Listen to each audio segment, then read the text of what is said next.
안녕하세요. 아픈 것이 아니라 약한 것입니다. 그 두 번째 편입니다. 오늘은 이런저런 치료해도 잘 낫지 않는 만성 난치성 질환, 자율신경 실조증 등이 왜 잘 낫지 않는지, 그리고 한의학적 진단과 치료로 그런 난치성 질환들이 어떻게 낫게 되는지 살펴보도록 하겠습니다. 자율신경 실조증이 잘 낫지 않는 이유, 의학적으로 설명할 수 없는 증상들, 그리고 한의학적 접근의 필요성, 그 진단과 치료 방법, 환자분의 사례, 새로운 관점의 필요성, 그리고 마무리하겠습니다. 의학은 눈부신 발전을 거듭하고 있습니다. 의학 지식이 2배로 늘어나는 시간이 불과 몇 달도 걸리지 않는다고 합니다. 새로운 발견을 담은 의학 논문이 몇 편 발행되는지를 기준으로 계산하는데 그만큼 새로운 논문이 많이 나오고 있다는 뜻이 되겠습니다. 앞으로 AI가 바꿀 미래의학은 또 어떤 모습일지 상상하기도 힘듭니다. 하지만 자율신경 실조증과 같은 만성 난치성 질환을 앓는 분들의 현실은 그렇게 녹록하지 않습니다. 어떻게 해도 몸이 좋아지지 않는다. 이 병은 저 병은 아무리 검사를 하고 치료를 해도 원인을 알 수도 없고 효과도 없다. 현대의학에서는 이런 증상들을 자율신경 실조증, 부정수소 증후군, 의학적으로 설명할 수 없는 증상들이나 기능성 신체 증후군 또는 땡땡땡 증후군 등으로 설명합니다. 눈에 보이는 원인을 설명할 수 없으니 증상의 개선이 잘 이루어지지 않고 오히려 이런저런 검사와 치료를 받아도 효과는 없고 환자분들은 포기하고 절망하여 더 힘들어지기 일쑤입니다. 예를 들어 과호흡 증후군을 살펴볼까요? 과호흡 증후군의 증인은 호흡 중에 이산화탄소가 과도하게 배출되어, 그러니까 호흡을 너무 많이 하게 된 거죠. 과호흡, 호흡을 많이 한다는 뜻이죠.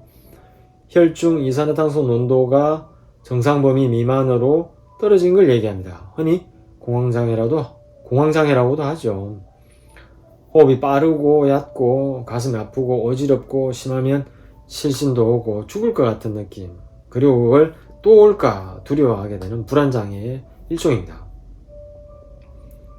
치료는 호흡기 내과와 정신건강의학과 관련 신체기관, 폐, 뇌, 심장 및 혈관계통이라고 네이버에 나오는 얘기입니다.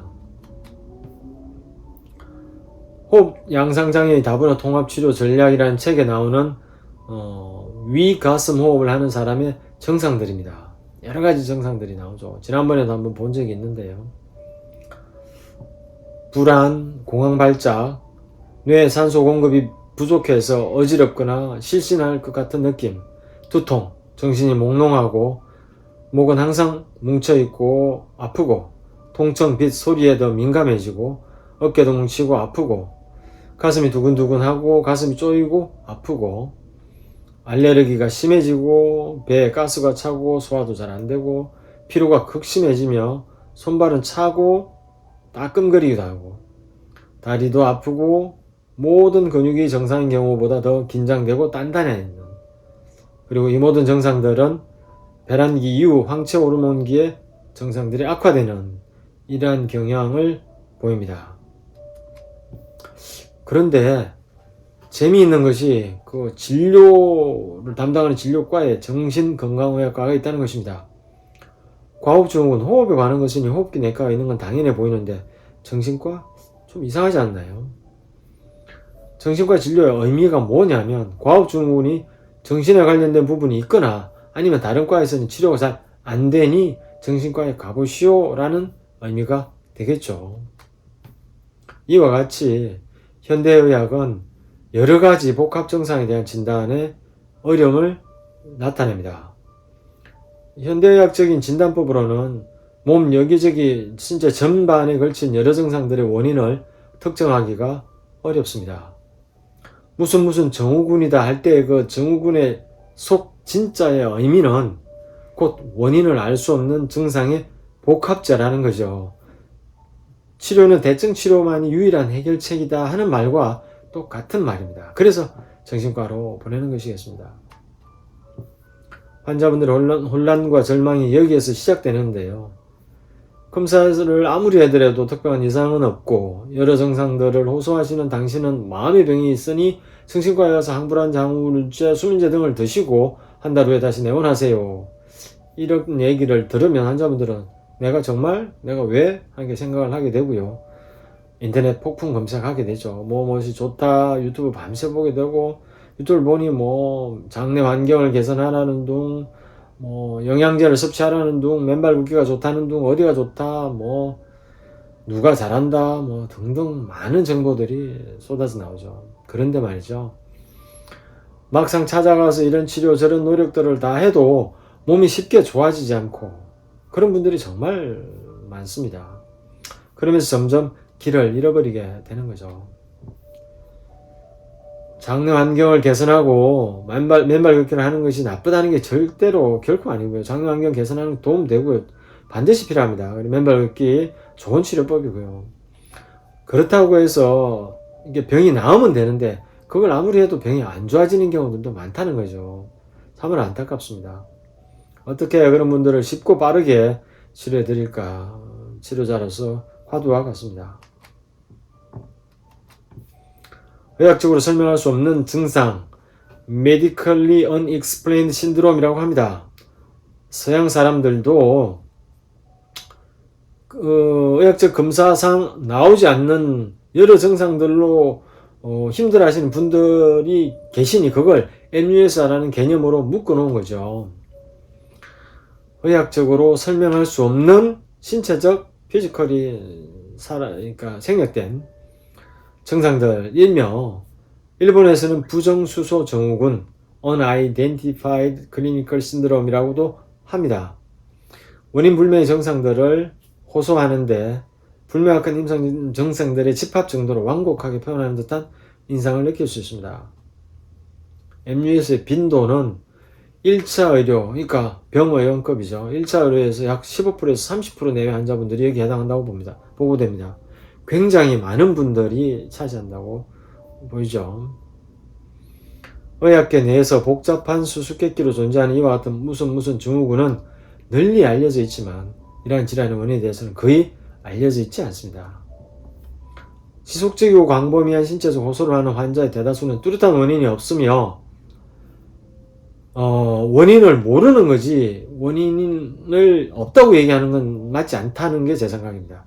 현재까지 원인을 찾을 수 없으니 원인을 모른다고 얘기하는 거죠. 주요 증상은 만성피로, 두통, 관절통, 근육통, 두근거림, 어지럼증, 복통, 설사, 자율신경 실조증의 증상 그대로입니다.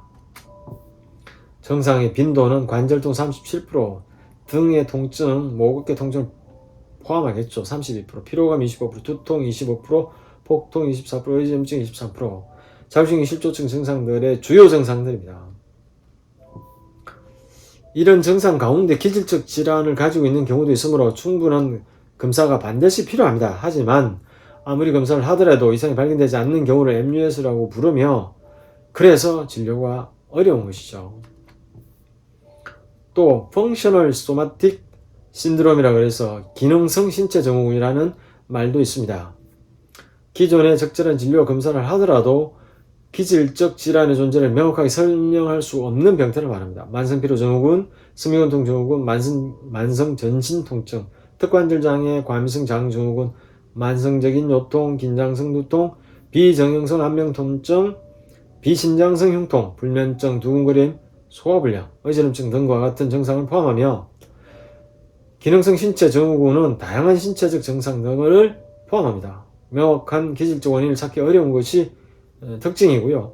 FSS의 환자의 일상생활의 삶의 질에 큰 영향을 미치게 됩니다. MUS 또는 FSS는 의학적 처치로 제대로 치료하기 힘든 증상들이라는 의미를 내포하며 복잡한 임상 상황에서 환자들의 해결책을 제시하고자 하는 의료인들의 고민에서 나온 것으로 보입니다.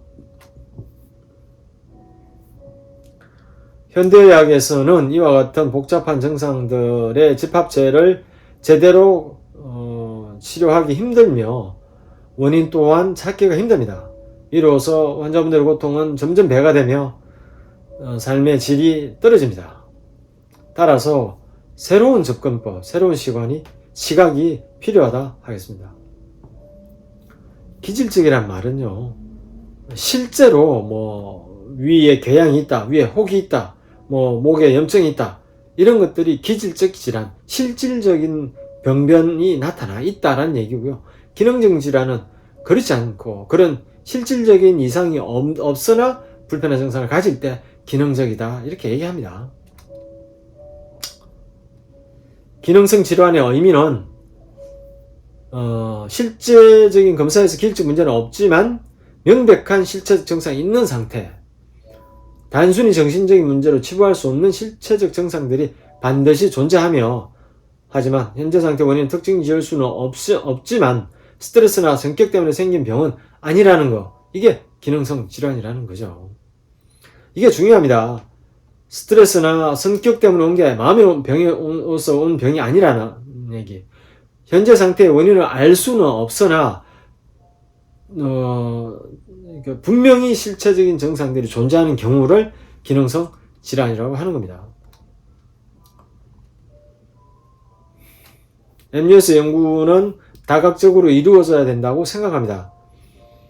왜냐하면 1차 진료에서 15% 내지 30%가 이 MUS에 해당되며 이분들이 의료비 지출을 많이 하기 때문입니다. 의료비 지출이라는 경제적인 접근뿐 아니라 이분들의 삶 자체가 정말로 힘들어집니다. 그래서 이 분야에 대해서는 여러 다학제 간 협력으로 인해서 빨리 이 분야에 대한 연구가 이루어지기를 바랄 뿐입니다. 또한 사회적인 인식도 시민성이다, 마음의 문제다, 스트레스다, 이런 편견은 없애야 될 것 같습니다. MUS 환자들이 겪는 실질적인 고통과 어려움은 이루 다 말로 할 수 없기 때문입니다.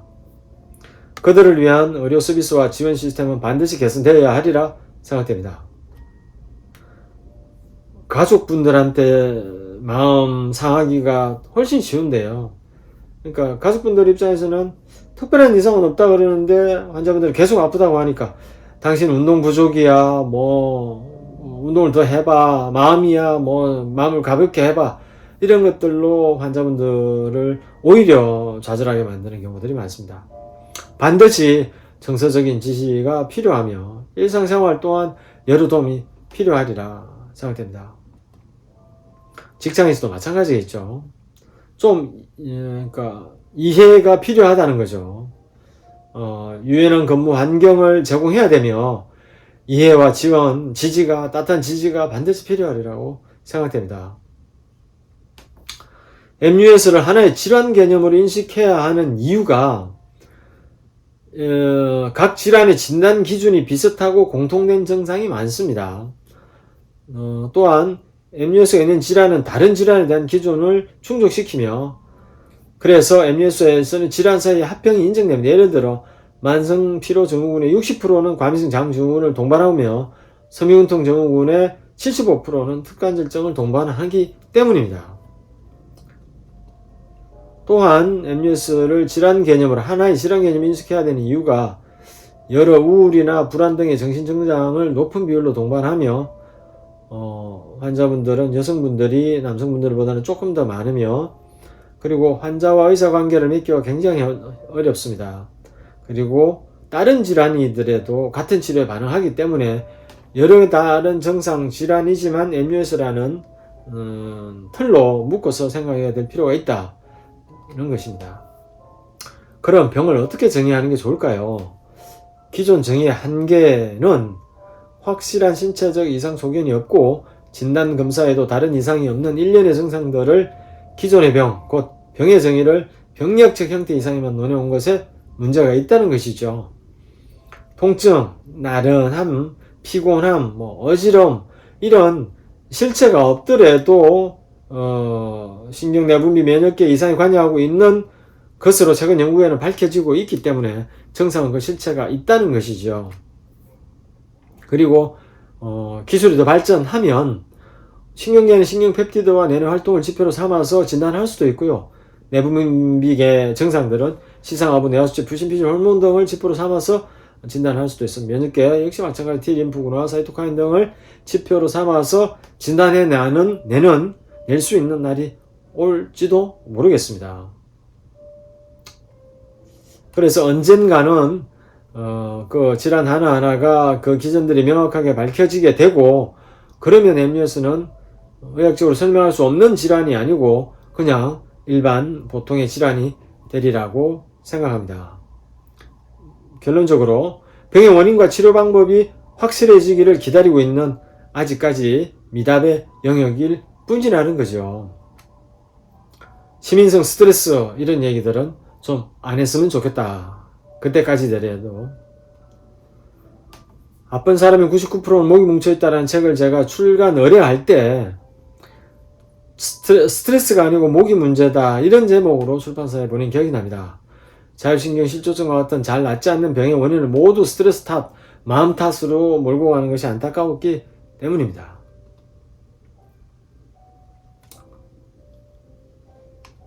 한의학적 접근의 필요성이 이 시점에서 대두하게 됩니다. 현대의학으로는 한계가 있기 때문에 그런 정상 복합제인 증후군 신드롬을 다루기에는 한의학이 유리하다는 거죠. 왜냐? 한의학은 각 환자분들의 고유한 증상 패턴과 체질을 처음부터 고려하는 맞춤형 치료라는 거죠. 그러니까 한의학의 사고 방법은 애초부터 머리끝부터 발끝까지 몸을 통째로 하나로 보고 접근해 오는 치료의학이기 때문인 거죠. 그래서 MUS와 같은 질환들에 대한 한의학적 접근의 장점으로 전인적 접근, 몸을 통으로 접근하는 거죠. 따로따로 분리해서 하지 않고, 또한 몸과 마음을 따로 분리하지도 않습니다. 그리고 각 환자의 체질과 증상에 맞는 개별화된, 차별화된 치료를 제공하며 자연 친화적인 치료법으로 부작용을 최소화할 수 있으며 증상 완화뿐만 아니라 전반적인 건강 개선을 목표로 장기적인 관리가 가능하기 때문입니다. 한의학의 진단과 치료 모델은 그러한 MUS를 치료하는데 충분한 그 모델로서 가치가 있다고 생각합니다. 실험실의 언어는 아니지만 충분히 이성적이고 합리적인 가치가 있다고 생각하며 실제 임상 언어로서 가치가 충분하다고 생각합니다. 한의학의 진단 과정, 증상을 듣고 맥진과 설진, 배를 눌러보는 복진 등으로 이루어지면 일일이 물어보고 체질 분석하고 종합하여 변정하는 과정을 거칩니다. 이건 다음에 나중에 그 환자분 케이스에서 다시 하도록 하겠습니다. 치료 방법 뭐 등등 있겠죠. MUS의 한의학적 이해는 한의학적 진단법으로 얼마든지 파악하며 치료가 가능하다는 거, 이게 핵심이 되겠습니다. 환자분 볼까요? 복합 증상을 가진 환자분 50대 여성 J씨 160 45kg의 주부이십니다. 정절개 수술 2번, 자궁근종으로 자궁적출술을 받으셨으며 그 외 다른 과거력은 없었고 특별히 복용하는 약은 없었으나 혈당이 조금 높은 편이라고 했습니다. 가장 불편한 증상은 만성적인 두통과 불면이며 목과 어깨의 뭉침과 결림, 소화장애, 무기력, 우울감 등으로 힘들어서 내원하게 되셨습니다. 남편분의 사업이 힘들어지면서 스트레스를 심하게 받았고 4년 전부터 시작된 두통이 왼쪽 머리, 목, 어깨까지 찌르고 쑤시는 통증으로 극심해서 잠도 못 잘 정도였다고 합니다. 이런저런 병원, 한의원, 치과, 여러 기관을 거쳤으며 별다른 효과는 보지 못했으며 소화가 항상 더부룩 답답하며 묵직하니 좋지 않고 정신과 약을 몇 달 먹다가 속이 안 좋아져서 중지했다고 하십니다. 그 외 증상들로 갱년기 증상처럼 한 번씩 훅훅 달아오르고 상열감, 손발은 매우 시리고 가끔씩 저리기도 했답니다. 소변을 매우 자주 보았으며 밤에 자다가도 두세 번씩 화장실을 꼭 가야만 하는 빈뇨 증상, 귀에서 삐삐하는 이명소리, 기억력 현저하게 감퇴되었으며 어지럽고 집중도 잘 안되며 머리도 멍한 신경의 증상, 앉았다 일어나면 빙 돌고 어찌러찌할 때가 있으며 만성피로로 자고 일어나도 항상 개운치 않는 피로로 힘들어 하셨습니다. 호흡이 얕고 자신도 모르게 숨을 참고 생활했다는 것은 저와 진료 중에 본인 스스로가 깨닫게 되는 거죠. 호흡 패턴을 제가 꼭 반드시 살피기 때문에 그분의 호흡은 정말 얕았으며, 또 본인도 모르게 우리가 숨을 죽이고 산다 그러는데요. 숨을 참고 지내는 경향이 뚜렷했습니다. 만성적인 요통과 골반 통증, 최근에는 응치가 빠질 듯 아프다. 다 약한 거죠. 응치가 빠질 듯 아프다. 여러 증상들도 이 병은 저 한의원 찾아다녀도 낫지도 않고, 그래서 우울하기까지 하다. 한의학적 관점에서 건강질병을 바라보는 새로운 시각을 제시하도록 하겠습니다. 현대의학으로 설명되지 않는 증상들에 대한 한의학적 접근법과 치료방법을 실제 치료하는 과정에서 제 머릿속에 있는 그대로를 말씀드리도록 하겠습니다. 처음에 환자분이 저 멀리서 걸어 들어오는 발자국 소리부터 귀 기울입니다. 힘이 있는 사람의 발자국 소리와 힘이 없는 발자국 소리는 분명히 차이가 나죠. 이분은 걸어오실 때부터 슬리퍼 끄는 소리에서 벌써 아하, 힘이 없구나 하는 걸 느낄 수 있었고요. 원장실로 걸어 들어오는 모습 자체가 전체적인 기세에서 힘이 하나도 없이 무기력한 모습을 보였으며, 낯빛, 안색은 당연히 어두웠습니다. 앉아서 처음 얼굴을 살피며 안면 비대칭, 얼굴 비대칭은 거의 없는 편이었고요. 이게 뭘 말하느냐 하면, 얼굴은 몸 전체의 승주표예요. 몸 전체에 불균형이 있으면 얼굴에 나타나고, 그렇지 않으면 나타나지 않기 때문에 얼굴에 비대칭이 없다는 얘기는 근골격계의 불균형이 없다는 걸 얘기합니다. 앉아있는 자세가 구부정하니 허리가 굽어져 계십니다. 입술에 핏기가 하나도 없습니다. 피가 모자란 혈흔이라고 합니다. 목소리가 건기, 속에서 올라오는 힘이 하나도 없으며 갈라지고, 목소리 굉장히 중요합니다. 왜냐하면 눈빛이나 낯빛은 속일 수 있지만 목소리는 속이기 힘든 부분이죠. 힘이 없다는 걸 얘기하고요. 맥 전체적으로 힘이 하나도 없습니다. 그리고 양쪽 청맥이라 그래서 신장 홍판맥을 얘기합니다. 청맥이 매우 약합니다. 혀는 갈라지고 태는 하나도 없고 건조하며 붉은 빛이 과합니다. 저희들은 엄혈, 물 기운이 부족하다라고 얘기합니다. 목과 경추 상태, 목을 만졌는데 상부경추의 빈틀림은 그렇게 약간은 있었으나 보통 수준이라고 판단되었으며, 머리를 지탱하는 힘이 없는 것이 더 큰 문제라고 판단되었습니다. 전체적인 자세 등이 굽어있고 상체가 하체보다는 실하고 하체가 더 약한 체형이었습니다. 우리 몸의 중심부인 배꼽 아래 단전에 힘이 없어서 구부정해지는 것이죠. 호흡이 얕았으며 자궁수술 탓으로 복식호흡을 전혀 할 수 없었습니다. 현 상태 호흡의 두세 배는 호흡의 길이가 더 길고 깊어지고 또 힘이 있어져야 되리라고 판단되었습니다. 살결은 살짝 거칠거칠하고 살은 물렁한 편이었으며 관절들의 운동 범위는 정상 범위보다 더 많이 움직입니다. 이것은 선천적으로 약하게 태어나서 인대 힘줄이 약한 분들은 관절의 정상 범위가 많이 나옵니다. 말랑말랑해서 말랭이라고 부르는데요. 그리고 후천적인 노력, 운동도 안 했다는 것을 말해줍니다. 단전 부위, 복부를 눌러본 바 배꼽 아래 부위가 힘이 하나도 없고 척추가 그대로 만져지며 심하게 아파합니다. 이 점이 진단에 확신을 주는데요. 저한테는 지황, 그러니까 6미나 8미를 써야 된다는 이야기를 하는 거죠. 이게 확진이 됩니다. 이 부분이. 그 모든 증상들을 합쳐서 이분의 증상을 진단할 때 한의사들은 변증이라고 얘기합니다. 한의사들의 진단명은 변증명입니다. 간신어머, 기혈양어, 비신양어, 신양어 그렇게 부르는 게 변증이라고 얘기합니다. 이분의 증상이 상혈관, 빈뇨, 이명, 요통 등으로 지금까지 있었던 그런 진단 결과를 통틀어 신장의 염기가 부족한 신어머로 변증하며, 신장의 염기를 보하는 육미지황탕 가감방으로 조약하고 코를 기르는 자가교육법을 잘 이행하면 치료는 잘 되리라는 생각이 들었습니다. 이 부분은 사실 걸어 들어올 때 첫 대면에서부터 벌써 감이 옵니다.